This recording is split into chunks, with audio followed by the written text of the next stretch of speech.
Assalamualaikum warahmatullahi wabarakatuh. Iwafilah semua teman-teman. Berkaitan dengan hukuman dalam mendidik, dalam dunia pendidikan, maka terlepas dari psikolog atau peraturan pendidikan hari ini yang menegaskan bahwa perlunya ditegakkan pendidikan ramah anak, maka hukuman di dalam Islam memang diajarkan oleh Rasulullah. Beliau praktekkan. Maka ketika kita sudah tahu dasar-dasarnya, maka jangan ragu untuk melakukannya. Toh itu anak didik kita sendiri, dan kita mengharapkan kebaikan dan kebesaran untuk anak kita sendiri. Tentunya dalam menerapkan hukuman di dalam Islam sendiri memiliki kaidah khusus untuk membahas tentang hukuman. Karena hukuman sendiri merupakan dosis yang memiliki tingkatan-tingkatan. Dan yang tertinggi adalah memukul, ya. Sedangkan kita wajib yang namanya mengetahui kondisi anak didik kita. Jangan sampai juga kita menghukum dengan hukuman yang tidak tepat.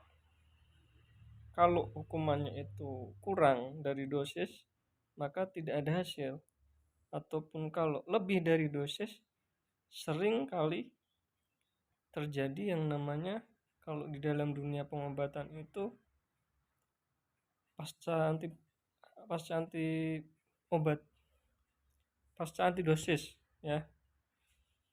Artinya anak itu ketika dihukum dengan hukuman yang tidak sesuai, maka akan menimbulkan efek yang lebih.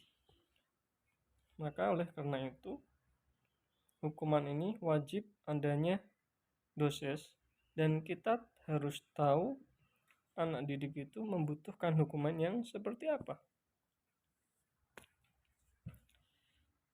Teman-teman semua, mungkin sebagian kita bertanya-tanya, Pak, terus gimana kita memasukkan anak kita ke sekolah yang hukuman itu ada, terutama fisik, itu udah jarang sekali ada gitu. Ada, boleh antum cari di mana tempat pendidikan yang menerapkan hukuman yang lengkap, ya. Kalau bahasa kita lengkap. Karena ini memang ditekankan oleh Rasulullah Shallallahu Alaihi Wasallam. Kita memberikan hukuman atas dasar penyakit yang ada pada anak kita. Dan bahkan hukuman pun dalam tertinggi atau memukul itu memiliki kaidah-kaidah tertentu. Boleh antum pukul anak kamu di atas usia 10 tahun. Kalau di bawah, hukumlah kecuali dengan memukul. Entah dengan apa, terserah, yang penting jangan memukul. Kata Rasulullah, hukumlah ketika usia di atas 10 tahun. Dan perintahkan sholat tentunya di usia 7 tahun. Ya. Ketika di usia 7 tahun, 8 tahun, 9 tahun, 10 tahun, itu adalah usia-usia untuk belajar bagaimana menerapkan syariat Islam, sholat khususnya, ya. Maka setelah usia 10 tahun, Rasulullah memberikan kita petunjuk bahwa cara mendidik anak tentu adanya hukuman yang pas, dan diperbolehkannya melakukan hukuman mukul di atas usia 10 tahun. Maka jangan ragu. Dan bahkan ketika hukuman pukul pun Rasulullah berikan kaidah. Pukullah dengan ghairu mubarrih. Ghairu mubarrih itu pukulan yang tanpa bekas. Jangan sampai lecet, jangan sampai benar-benar menyakitkan. Kalau menyakitkan itu namanya balas dendam. ya. Pukullah dengan ghairu mubarrih, tanpa bekas. Kalau sakit ya memang sakit, hukuman itu memang sakit. Nah, itu.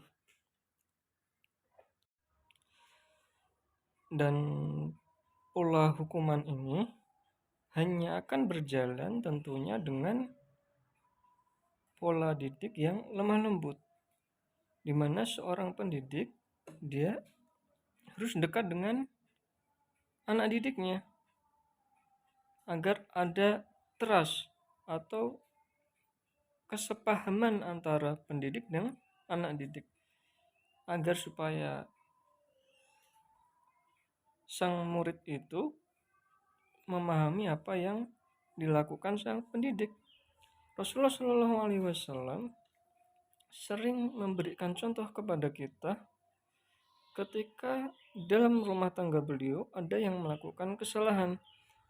Maka yang terjadi adalah Rasulullah pertama kali beliau lakukan adalah seperti halnya memalingkan wajah atau bermuka masam, ya, sehingga yang terdidik pun memahami bahwa sedang melakukan kesalahan. Lantas bagaimana dengan seorang pendidik yang dia tidak dekat dengan anaknya? Maka anak tidak akan paham apa yang sebenarnya dilakukan pendidiknya, orang tuanya. Mereka tidak paham. Anak didik hanya melihat bahwa orang tua marah dan anak didik tidak merasa bersalah, dan ini sering terjadi. Maka oleh karena itu, dua hal ini, hukuman dan lemah lembut, wajib ditegakkan dalam dunia pendidikan. Nah, sekarang mungkin ada yang bertanya, Pak, kalau sekarang sudah tidak ada sekolah-sekolah yang menerapkan, ada, masih banyak, saya melihat dan masih banyak. Maka pilihlah sekolah-sekolah yang sedemikian rupa. Lantas kemudian bagaimana dengan anak yang sudah terlanjur masuk ke dalam lingkungan yang tidak menerapkan pola didik hukuman, tentunya hukuman yang ada fisiknya? Maka terlepas dari itu, kita hanya bisa berdoa agar supaya sistem pendidikan hari ini bisa berubah lebih baik. Kalau seandainya antum berada di anak didik antum berada di sekolah umum yang siangnya masuk, pagi siang masuk, sore pulang, maka ada kesempatan untuk teman-teman semua memberikan pengajaran yang baik ketika mereka sudah berada di rumah. Berikan arahan, berikan penjelasan, bahkan berikan penjelasan tentang pola didik. Walaupun mereka bukan pendidik, berikan penjelasan bagaimana hukuman itu, bagaimana ketika guru menghukum, apa yang harus kita lakukan, apa maksud dari hukuman yang diberikan para pendidik. Itu kita jelaskan kepada anak kita agar mereka tahu bahwa itulah rambu-rambu yang wajib mereka sadari. Demikian yang bisa saya sampaikan. Mudah-mudahan antum yang masih ragu-ragu tentang pola didik